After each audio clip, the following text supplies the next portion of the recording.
Okay. Well, hi everyone. Welcome. I'm Lisa Fain, CEO of Center for Mentoring Excellence. I am delighted to be here for what I think is episode 17 of our thought leader conversation, and talking today to my friend Katie McDonald about self-care, time management for mentors, and in the mentoring context. And I know there's going to be lots of juicy goodness. I am thrilled to introduce Katie McDonald. She's the founder of b.nourished, which is a concierge coaching company, which helps high achievers prioritize self-care without sacrificing success.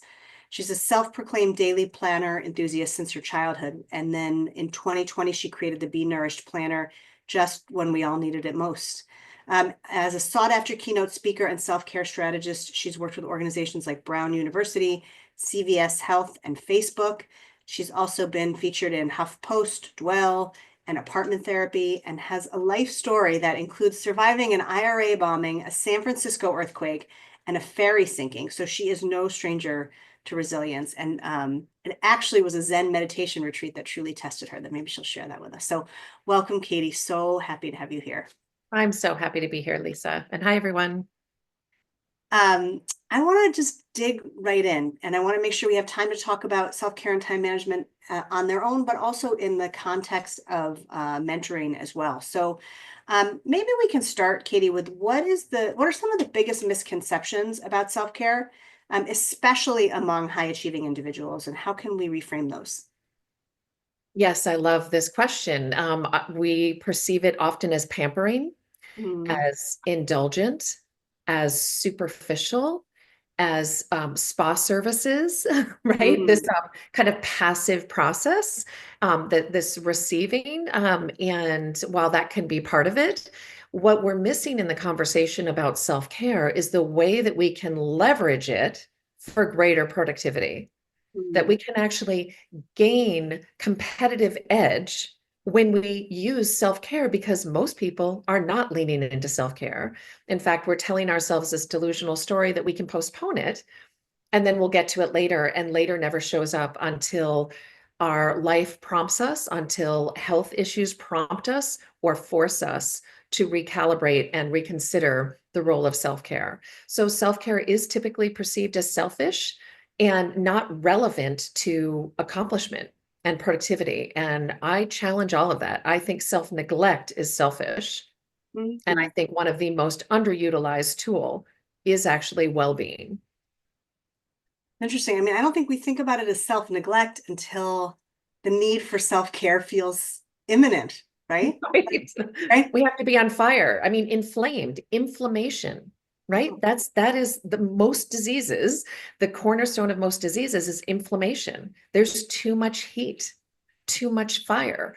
And that's what often, unfortunately, I had to get sick to wake up, and many others do. And I decided I was going to do this work so that I could interrupt that cycle, that destructive cycle, and preserve the stamina and the creativity and the contributions that take place from high producing, and high achievers. Like, I don't want to diminish that. I want to be able to magnify that, but do it in a way where we're taking care of business and taking care of ourselves. Is that what happened at the Zen meditation retreat? Was that the moment? Well, I decided I was going to master meditation. I was like, must meditate. I saw the need, which was, wow, I'm kind of stressed and I've heard this is a good thing. And this is 22 years ago. So it wasn't as prevalent as it is now in most circles, and certainly not in mainstream business circles. But I had learned about it and I thought, let me figure this out, because if it's another way that I can get more done, I mean, that literally was my mindset. If I can get more done, then I'm going to figure this out. And I signed up for a 5-day silent Zen meditation retreat. That was no treat at all. I actually, we had about 6 hours a day of staring at a blank wall Mhm. and really like facing ourselves in the most, profound way.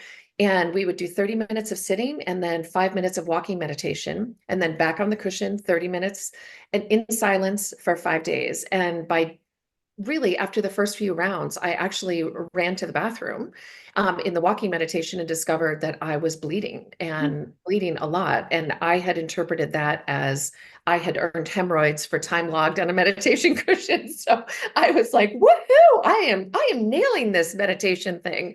That was not the case. The lining of my colon fell out and I had ulcerative colitis.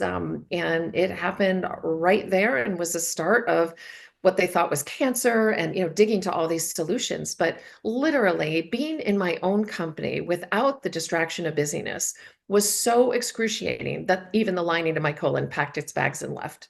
I mean, that was like not we don't have a tolerance, most of us, for being in relationship with ourselves. We don't know how to sit with ourselves. We know how to do as high achievers, but being, not so much.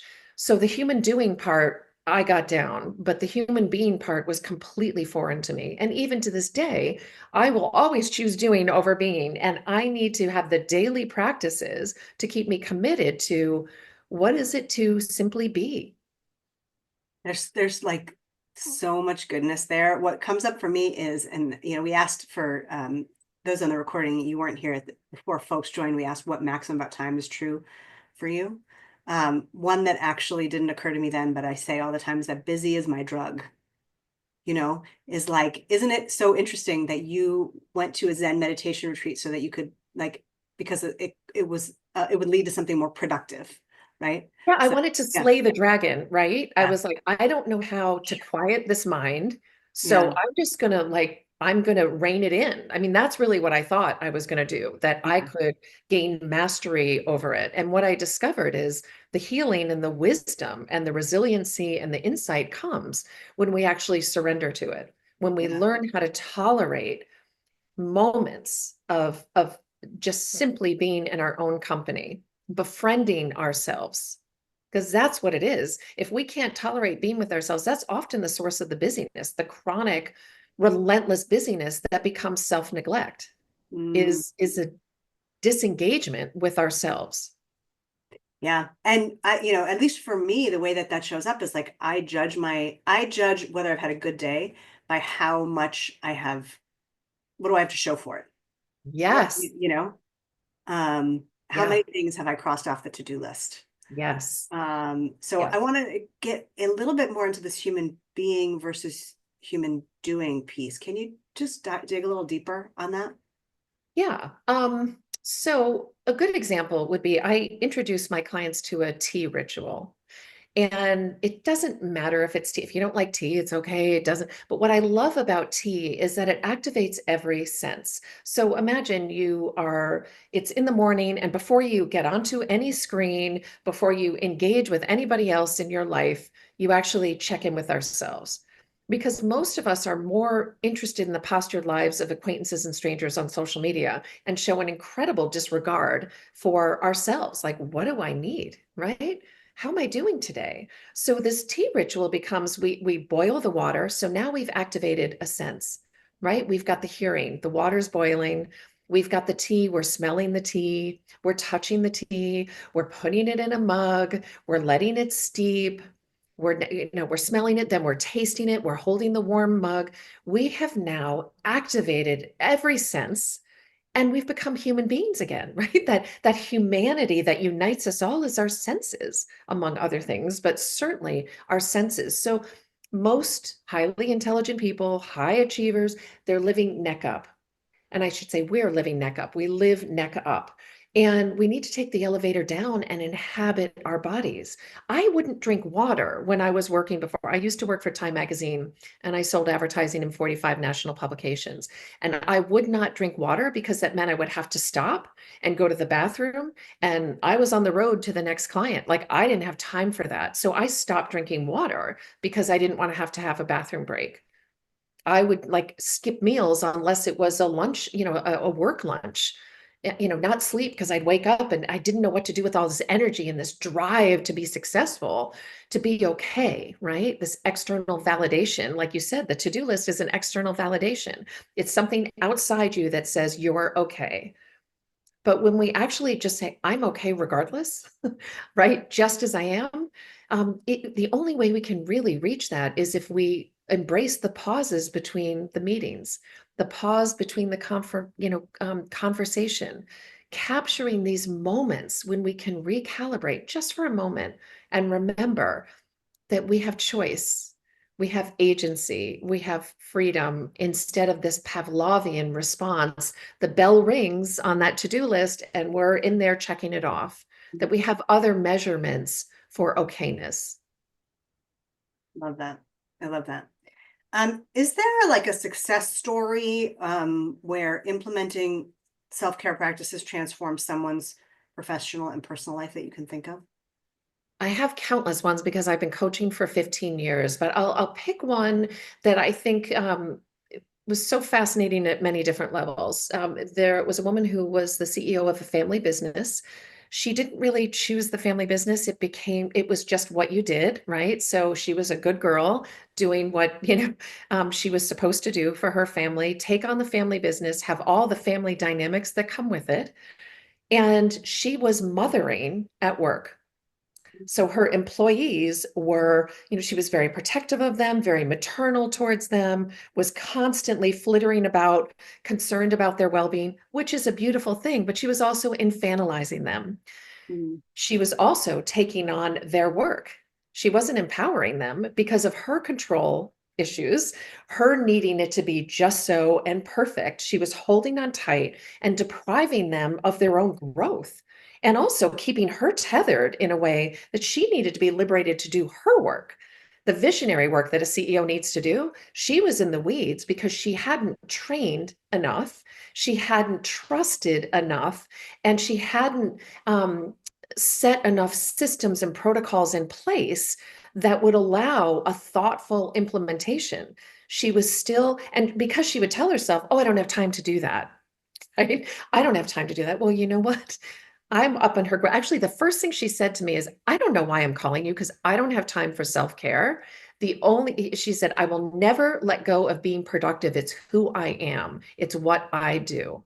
So I knew what I had, the job ahead, right, was to challenge these firmly held beliefs. But she came because what she was doing wasn't sustainable and she knew it. And in that case, like many others, they think, I've just got to leave. I need a new job. I need a new career. That's what we deduce because we haven't managed ourselves. And this conversation is about time management, reclaiming the me, literally the word me built into time management. She had to understand who she was and what she needed, and also to empower her team. So she actually started going to work later because she realized that morning routine became sacred to her. She would get up, she would go for a walk. Her meditation and mindfulness became walking in nature. And that's how she grounded. And she came up with the best ideas like we do in the shower. She was working because all these genius ideas that would have never come in the chaos of her day to day or just bubbling up as she was watching nature. No podcasts. I didn't want her listening anywhere else. I wanted to have her listen to her own wisdom. And we can only do that in the silence, the spaces between the pauses, in the pauses. So she started a morning routine and she started opening her planner and saying, what are the 3 things I'm going to accomplish today? And how am I going to celebrate when I accomplish them? And if she did nothing else but those 3 things, she felt triumphant. And for most of us, 3 things, are you kidding me? It takes time to learn what those 3 things are, but we've got 30. 3 things accomplished with skill and attention and focus, while also asking herself, what do I need? Like, if she didn't sleep well the night before, she has to check in and say, what's my capacity today? It might be compromised. And those 3 things need to shift if we have, when we have the ability to do it. Or we've got something that just came up. Do we pause? Do we still hold ourselves to the same expectations, regardless of the context and considerations in our lives? So she started doing that. She started having breakfast. She showed up and was grounded, was intentional. We actually had a door added to her office. She did not have a door. And we Mm. actually implemented office hours, which she was so afraid that that would make her unavailable. But what happened was it established standards of practice to say, if you want me, this is the criteria for needing access to me. And I promise you, I will make time for you.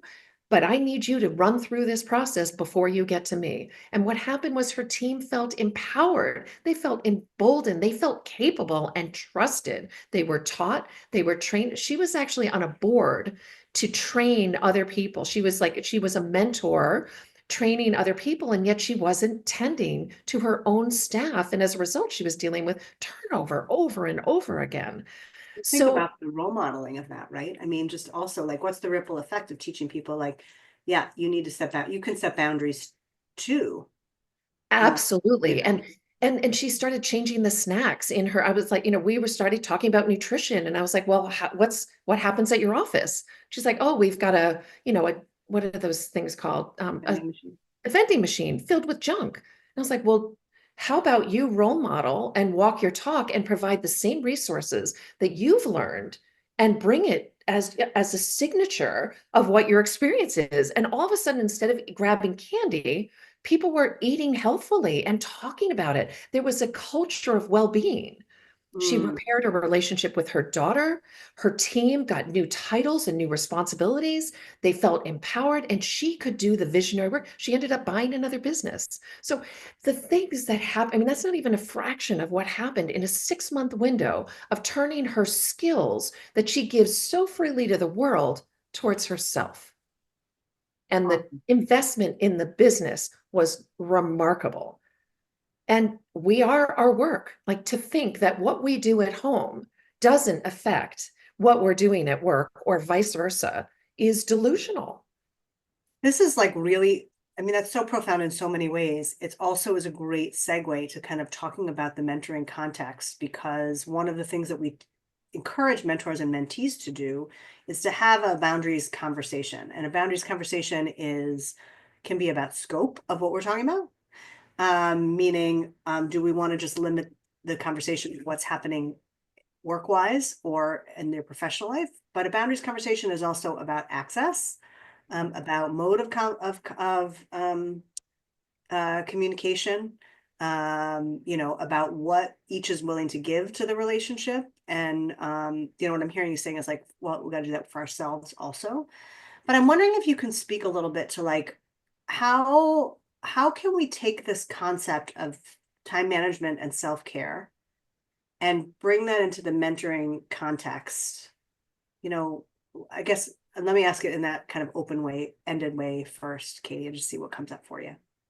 Yeah, I think, it's something that you and I have talked about in the past, which is, being a mentor does not mean we're martyrs. Mm, We confuse the role. And also being a mentor does not mean, does not I think a lot of people go into mentoring, and this has been my experience, so please correct me if this isn't yours, but my experience is a lot of people go into mentoring because they feel this debt to pay. Like, mm, so many people helped me on my way, and I feel indebted, and I want to give back. I want to, and it's coming from passion. I love what I do, and I love supporting other people doing that work, and doing whatever they're meant to be their fullest expression. But sometimes that passion and that becomes an obligation that leads to self-denial mm, and becomes just a permission to lose ourselves, like many of us do in parenting. When we add a child to our lives, often we subtract ourselves because something has to give. And it's going to be us. It's always going to be us. mm, So I think it's really important to understand that being a mentor means that we have a responsibility to role model, not martyr, what well-being looks like, not only in the workplace, not only in our careers, but in our lives. So, and we need to do it unapologetically and stop fearing that that means we're inaccessible or aloof. What we're doing is our responsibility, our purpose in life in general, I believe, is to be the fullest expression of ourselves. yeah, And if we are not well, then we are a compromised version of ourselves, and we are of less use to the mentees and certainly to everyone in our sphere of influence. yeah, So it is an obligation. I believe self-care is a duty. yeah, It's not selfish, it's actually a duty. yeah. It definitely pays back in dividends too, right?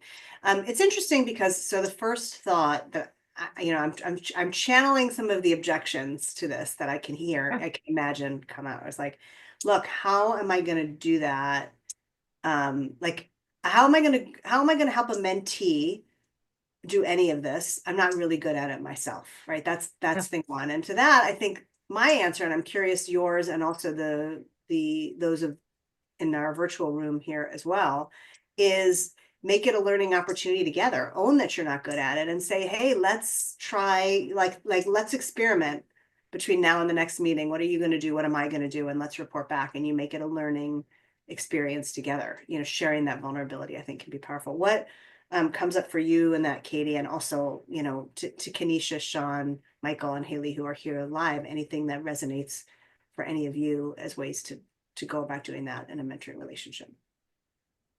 I would answer it exactly the same way. I mean, transparency and vulnerability, and I would even say I have my coaching clients be verbal and about like, hey, I'm trying new things, and it means it's going to be clunky sometimes. It's going to be a little bumpy. Give me some grace, and if there's an opportunity for feedback, by all means. But here's what I'm trying to do. Here's what I'm committed to doing. And the first thing I would do is starting to say no, like, and say it again without explanation. If you're asked to do, oh, would you serve on a board? You take a minute. And if you can't, you take a minute and say, thank you so much for thinking of me, and may I get back to you? And then you remove yourself and say, what's realistic? What's the context and considerations? What can I actually do? But I actually do give my clients a 2-week homework assignment of anything asked of them to say no. It is excruciatingly uncomfortable. Mentors are givers. And this is really hard for us to shut this piece down, but it is empowering when we understand, oh, I'm doing this by choice, not out of reflex, not out of an inability to say no to anyone else but myself, right? We need to practice that word say no and then leave before you start explaining yourself, because that means you're open for negotiations. And we're not. We need to practice saying, no, thank you. I have other priorities right now, and leave it at that. And it is a very difficult homework assignment for my clients. That is a very difficult 2 weeks. I'm getting texts during the day like, oh my gosh, I'm so worried they're not going to ask me anymore. They're not going to like me. They're not going to respect me. And what happens is they gain more respect, and they feel, and their other people are saying, how did you do that? I didn't know I could do that. And that's mentoring to me. That's leadership. Yeah. Yeah. How does the neglecting one's self-care impact the effectiveness of a mentor or leader, do you think? Well, I mean, one night of bad sleep, think about it. We're fuzzy, we're Yeah. not clear, we're not, I mean, it's so clear. It affects our ability to think creatively, to think, to solve problems. If we're compromised in these most foundational ways, then we're compromised in our delivery and what we're able to offer. And so when we talk about time management, it's like we need to say, okay, when we consider what is my capacity for today, like literally what is happening today in my world, in my life, in my workplace, that is allowing for or maybe reducing my capacity today. And if you didn't sleep well, you've got a reduction. So I'm not going to do a really hard, you know, a project if I haven't slept well, because what I'm going to produce is going to be a fraction of what I really would be proud of. I wouldn't be proud of it because it wouldn't be as good a version of myself that I can. And this isn't always possible. Of course, there are going to be times we're going to have to muscle through it anyway. But day in and day out, if we could just say, you know what, I'm going to move my body for 15 minutes. I'm a human being with a physical self that requires maintenance, much like my car needs maintenance, my house needs maintenance. I too need maintenance. So I'm gonna do that. And I'm gonna turn off the tech at 9:30 and try to get myself to bed at 10. I mean, these are the rituals and routines that I work with my clients on until we figure the perfect scenario, like what works for you. And once they figure that out for them, tailored for them, then it's just rinse and repeat, because they don't want to feel the way they used to feel before. They want to feel nourished, hydrated, clear thinking. They love it. They love that version of them. And that's what they're bringing. And Yeah. it is remarkably different when we're well and when we're not, what we can generate. And most of us are living on borrowed time. We are borrowing future energy, right? That we're not generating through our habits.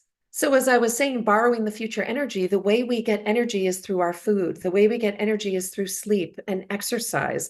All these habits that we often tell ourselves we can dismiss, we actually, when we start doing it in small little increments, we actually are generating energy instead of borrowing future energy. And it's like a credit card bill that comes due, and we're going to have to pay it. And the majority of people that seek me are in 40s. What other tips do you have, Katie, to offer people about time management and self-care? Yeah, there are endless ones. One of the things that I do, I talked about saying no. I talked about the tea ritual. I would also ask you to challenge the sense of urgency. Most of us feel this ticking time bomb, right? All day long, just this tick tock, getting like our heartbeat, right? Instead, our heart is moving at the pace of a clock sometimes. So if we take a moment and say, is this true? Is it true that there's this level of urgency? Is it accurate? What I find more times than not, that it isn't true, that it is something we've created because we feel like we have to get it done. But when we step back and ask ourselves, how important is this? We get clearer about what requires our attention now. One other thing that's helpful is Coco Chanel used to say, get yourself dressed at the door and then remove one accessory. So ask yourself, what is it that I'm actually expecting of myself today? And maybe taking something off, just one thing, and then celebrating the heck out of everything that you've accomplished. Because that's also when we can nail that superpower, where we can feel good about what we've accomplished instead of what we have ahead of us. Well, then we're generating more energy and more stamina. And actually, the research supports more success. Let's just talk a little bit more about if you are a new mentor or a new mentee and you're starting a relationship, like how can you incorporate some of these principles of time management and self-care into the fabric of your relationship? Well, I think one of the ways you could do it is by creating kind of a terms of engagement, as you had referenced earlier in the discussion. For instance, this is access. I prefer to be contacted via email or by text. It's important to me that we start our meeting on time. And really, especially in the mentor role, to role model that first and foremost, but to also be able to say, like, rushing is a form of self-neglect. Mm. And a meeting, for instance, if we were to use this as an example, a meeting has components that include the preparation for a meeting. So if we're having a meeting, I'm expecting you, and I will be preparing before that meeting. And then during the meeting, that's the participation. And then in the follow-up is the productivity piece, right? What did we create? But most of us, we think of the meeting as that one window. And we forget the components, the bookends on it, which is, have I prepared for this meeting so that I can contribute meaningfully? Am I participating thoughtfully and skillfully and discerningly? And then the last piece is, have I done the follow-up, whatever was needed? And there's always follow-up, no matter what it is, be it a thank you note, or something in greater detail, an actual task that needs to be done. So it would be role modeling all of this and educating about this, saying, it's important to me that we start on time and we're going to be ending on time. And these are things that we could set up that teach boundaries right up front, but also saying, like, well, here's an example. I just taught a retreat, and the first thing that I asked is, have we all gone to the doctor? Like, are we current going to the doctor? And here's a room up. There were 12 professional, high achieving women in this scenario. And about 80% of them had not gone to the doctors in a number of years. Mm. They don't have time, and they tell themselves they'll get to it later. Like, basic foundational stuff, setting the standard for saying, when we're talking about taking care of your business and your work, that includes taking care of you. You can't separate the two. We don't live in silos. We are bringing ourselves into our work, be it the mentoring work or the actual career work that we're doing. And that requires bringing our full selves. And that requires attention and intention. Love that. Also it occurs to me that the very act of mentoring is self-care. I mean, it is about investing in your own development. It's about That's right. committing to learning, which really is always important and never feels urgent, you know? Yes, Uh, yes. The Eisenhower matrix. Yeah, yeah, exactly. So so there's a piece of that too. You know, there's another article, another activity that we often have our mentors and our mentees do, which is to uncover their assumptions about mentoring and to share them with one another. And it feels like that is even an element of kind of this self, absolutely. right? But all of the self-care that we're talking about requires self-awareness. And if we're not aware of, like, let's say we have triggers, like I really hate it when I get a text at blah, blah, blah, or I don't want, I don't want text here, or I prefer email. Like, we need to know ourselves. And if we don't slow our lives down to allow spaciousness for us to exist in it, to exist in our lives, to exist in time, to take up space in our own lives, Mm, then we can't really mentor as skillfully as we could, because it requires knowing ourselves, knowing where our strengths are, knowing where we get a little shaky, knowing where we need help, normalizing the request for help for ourselves, asking ourselves every day, what do I need? That is the question that I ask my clients to ask themselves every yeah. day. And when we ask it, the answers start flowing. It won't start at first because it's probably a question we haven't asked. But once we do, we gain clarity about our needs and then that they're legitimate and worthy of pursuit. That normalization, I had not thought about it in that word before, but I think that it's so important, right? And it's such, it is a great function of mentoring, is like normalizing the self-reflection, normalizing the self-awareness, normalizing the claiming of what you Yeah, right. and then operating by that, right? Um, Even something as simple as, like, let's say you have a meeting scheduled and you're not feeling well, right? Like you're just not feeling well. And I'm not talking wussy, I'm like, you're just not feeling it. But there may be a time where you're saying, you know what? I'm going to reach out and say, hey, I really want to meet with you. I am not at my best right now. I am feeling under the weather. And could we reschedule? A lot of times we don't even do that because we don't want to inconvenience someone. We don't want to trouble someone. We don't want to be high maintenance. Well, then what happens is we don't contribute successfully, and then we've compromised so many other things, future opportunities, relationships we've undermined. What if we just paused and said, what do I need? I actually need to go back to bed right now, and I'm yeah, not able to join you. We have all these stories that prevent us from doing the most basic. So normalizing.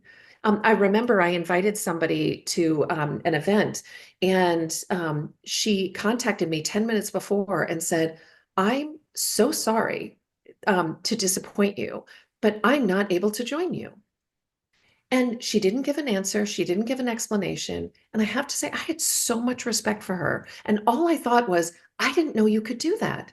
Can you do that? Can you change your mind? I'm not talking about laziness. But could I do that and still be professional and polite and considerate? Because we can't be good girls and good boys and be good to ourselves. yeah. Oh my gosh. Yeah. I like on a billboard in my head right now is like, self-neglect is self-sabotage, right? Yes. It is totally self-sabotage. And it's stupid. It's not successful. It is not a tool that works. Oh, totally It true. is so ineffective.